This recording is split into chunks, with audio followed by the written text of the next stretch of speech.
안녕하세요, 보스포츠입니다. 본인의 나이에 비해 성숙한 마인드와 침착한 플레이 스타일을 가지고 있어 어린 나이임에도 벌써 8개의 타이틀과 랭킹 6위까지 찍은 코트 위의 여우, 이번 시즌 2번의 마스터 시리즈 결승 진출과 생애 첫 그랜드슬램 준결승 진출을 이뤄낸 오늘 소개해드릴 선수는 바로 야닉 시너입니다. 야닉 시너는 코트에서의 침착한 태도와 민첩한 움직임으로 로저 페더러와 비교되기도 합니다.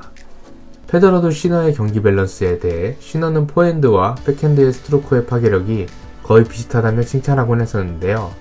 이에 걸맞게 투핸드 백핸드에서 스핀량이 많은 스트로크를 보여주고 있고, 그리고 과거의 주니어 스키 선수였던 장점을 살려 측면으로의 움직임이 매우 좋습니다. 야닉 시너는 2001년 8월 16일 이탈리아 남부 티롤에서 태어났습니다.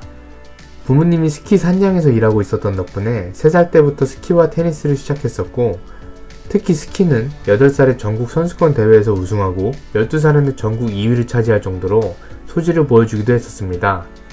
하지만 13살의 시너는 상대와 직접 경쟁하고 또 모든 결정을 스스로 내릴 수 있는 테니스에 더 강한 매력을 느끼면서 축구와 스키는 포기하기로 결정했고, 테니스 센터에서 훈련하기 위해 보르드게라로에 이사를 결정합니다.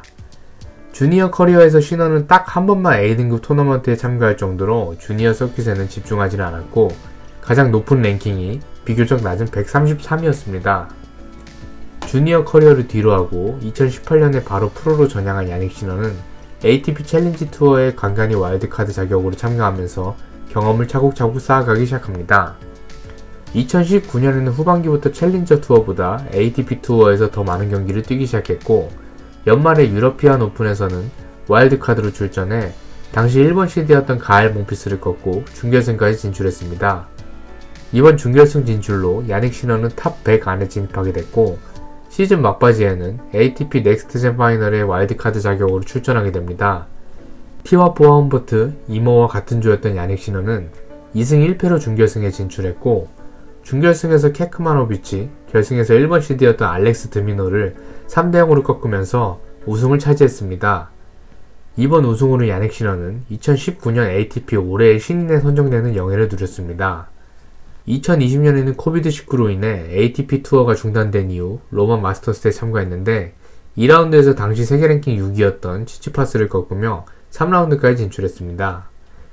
이후 출전한 프랑스 오픈에서는 4라운드에서 알렉산더 즈베레프를 3대1로 제압하며 2005년 라파엘 나달 이후 데뷔전에서 처음으로 8강까지 진출한 선수가 됐습니다. 이후 소피아 오픈에 참가한 시너는 알렉스 드미노와 아드리앙 마나리노, 결승에서 포스피시를 꺾으며 자신의 커리어 첫 단식 타이틀을 차지합니다. 이러한 활약을 바탕으로 2020년은 세계 랭킹 37위로 폭풍 성장하며 마무리했습니다.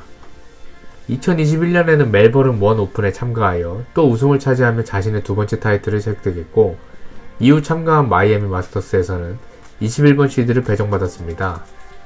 이 대회에서 시너는 하차노프, 바우티스타 아굿을 꺾으며 커리어 처음으로 마스터스 시리즈 결승에 진출하게 됩니다. 하지만 아쉽게도 결승전에서는 후르카츠를 만나 2대0으로 패배하며 첫 마스터스 시리즈 타이틀 차지에는 실패했습니다. 워싱턴 DC에서 열린 시티 오픈에서는 5번 시드로 참가하여 세바스티안 코르다, 젠슨 브룩스비와 같은 연건들을 연달아 제압하며 결승까지 진출했습니다. 결승에서는 맥켄지 맥도날드를 3세트 접전 끝에 제압하며 자신의 세 번째 타이틀이자 첫 ATP 500 시리즈 우승을 차지했습니다. 우승 이후 시너의 랭킹은 15위까지 상승했습니다. 디펜딩 챔피언으로 참가한 소피아 오픈에서는 1번 시드를 배정받았는데 역시 결승전까지 진출해 2번 시드인 가엘 몽피스를 만났습니다. 결승에서 시너는 몽피스를 연속 세트를 제압하며 자신의 타이틀을 방어해내는 데 성공했고 4번째 우승을 기록하게 됩니다. 이어 참가한 유러피안 오픈에서는 결승 진출까지 한 세트도 내주지 않으며 완벽한 컨디션을 보여줬고, 결승에서조차 2번 시드였던 디에고 슈아르츠만을 세트스코어 2대0으로 꺾으면서 완벽한 우승을 차지했습니다. 이후 비엔나 오픈에서 준결승까지 진출한 시너는 커리어 처음으로 탑10에 진입하게 됩니다. 이대로라면 연말 상위 랭커 8명까지 출전이 가능한 ATP 파이널에 참가할 수도 있었지만 파리 마스터스에서 첫 경기에서 카를로스 알카라즈에게 패배하면서 자력 진출에는 실패했습니다.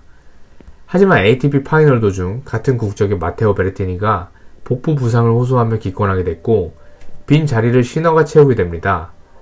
대타로 들어간 후르카츠와의 첫 경기에서 신원은 세트스코어 2대0으로 제압하며 시즌을 마무리하게 됐습니다.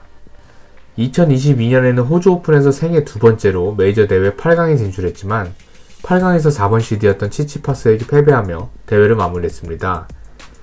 이후 마이애미와 몬테카를로, 로마 마스터스 3개의 마스터 시리즈 대회에서 모두 8강에 진출하며 커리어 통산 100승을 달성했습니다.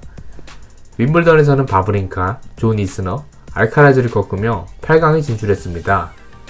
8강전 상대는 1번 시드인 노박 조코비치였는데 초반 2세트를 연달아 따내며 조코비치를 밀어붙였지만 이내 조코비치가 3세트를 손쉽게 가져오며 준결승 진출에는 실패했습니다. 이어 참가한 크로아티아 우마구 오픈에서는 결승에서 1번 시드인 알카라즈를 만났습니다. 결승전 초반 1세트는 알카라즈에게 타이브레이크 끝에 내줬지만 나머지 2세트를 모두 6대1로 승리하며 자신의 커리어 6번째 우승을 차지했습니다. 11번 시드로 참가한 US 오픈에서는 4라운드에서 이바시카를 5세트 끝에 꺾고 모든 그랜드슬램 대회에서 8강 진출을 경험하게 됩니다. 8강전 상대는 알카라즈였는데 초반 1세트는 내줬지만 2, 3세트를 연달아 가져왔고 4세트에서도 5대4 게임에서 매치 포인트의 기회까지 얻었지만 알카라즈의 멘탈은 흔들리지 않았고 결국 5시간이 넘는 접전 끝에 알카라즈가 승리하며 준결승 진출은 또 좌절됩니다.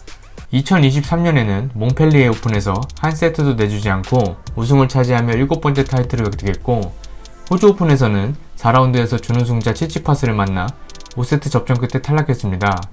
노트르담 오픈에서는 결승에서 메드베데프에게 패배하며 준우승에 머물렀고 시즌 첫 마스터 시리즈인 인디언 웰스 마스터스에서는 준결승에 진출했으나 알카라즈에게 패배했습니다. 다음 마스터스 대회인 마이애미 오픈에서는 준결승에서 다시 알카라즈를 만나 복수에 성공하며 결승에 진출했지만 이번에도 메드베데프를 만나 패배하며 준우승을 차지했습니다. 몬테카를로 마스터스에서는 같은 국적의 무세티를 꺾고 3연속 마스터 시리즈 준결승에 진출했지만 홀거 루네에게 패배했고 프랑스 오픈에서는 2라운드에서 알트마이어에게 발목을 잡히며 조기 탈락했습니다. 윈블던에서는 비교적 쉬운 대진표에 걸리며 커리어 처음으로 그랜드슬램 준결승에 진출했지만 조코비치에게 패배했습니다.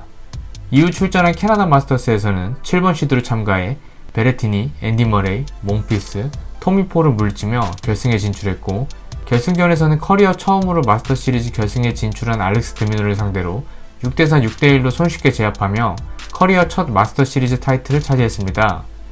꾸준한 성적에도 비교적 그랜드슬램 성적이 아쉬웠던 야닉 시너가 이번 윈블던에서 준결승까지 올라가면서 이제 그랜드슬램 무대에서도 더 좋은 성적을 낼 것으로 기대가 되는데요. 아직 21살밖에 되지 않은 그가 앞으로 얼마나 더 많은 커리어를 쌓아나갈지 기대가 됩니다. 이번 영상 재밌게 보셨다면 구독, 좋아요 부탁드리겠습니다.